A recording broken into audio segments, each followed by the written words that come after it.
கல்யாணத்தை பண்ணு முதல்ல. கல்யாணத்தை முடிச்சா விட்டு இப்போ நீங்கள் இங்கே பேசினதில் அங்கே போய் உளறி கொட்டாத. நீ அங்கே போய் பேசி கல்யாணத்தை பண்ணு. கல்யாணத்தை முடிச்சா விட்டு அப்புறம் நீ என்ன வானப்பிரஸ்தனோ என்ன பண்ணுறியோ காட்டுக்கு போறியோ அது உன் கதையை நீ பார்த்துக்கோ அப்படின்னது. இந்த கல்யாணம் ஆக போகிறது சந்தோஷத்தில் அங்கேருந்து வந்தார். அனர்த்தாதிபதி ஸ்ரீமானே ரேவதோ ரேவதீம் சுதா பிரம்மணா சோதித பிராதாத் பலாயேதி புரோதிதம். பலராம சுவாமிக்கும் ரேவதிக்கும் கல்யாணம் ஆயிடுத்து. நவமஸ்கந்தத்தில் இந்த கதை விஸ்தாரமாக இருக்குது. அதை மெனக்கட்டி இப்பையும் சொல்கிறார் சுகர்.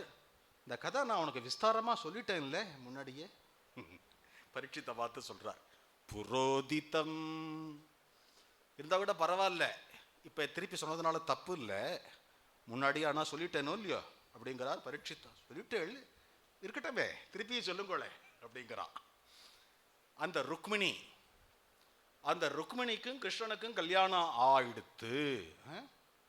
ருக்மிணிக்கும் கிருஷ்ணனுக்கும் கல்யாணம் ஆயிடுத்தா? இதான் ரேவதி கல்யாணம் மாதிரி இதையும் முடிச்சுட்டாளே. இப்போ ரேவதி கல்யாணம் சித்த முன்னாடி சொன்னாலே அதே மாதிரி இதையும் முடிச்சுட்டாளே. அதை ருக்மிணி கல்யாணம் விஸ்தாரமாக சொல்லணும். பலராமர் எப்படி இருந்தான்னு உட்காண்டிருக்கிறது கிருஷ்ணலீலையை கேட்கறதுக்கான.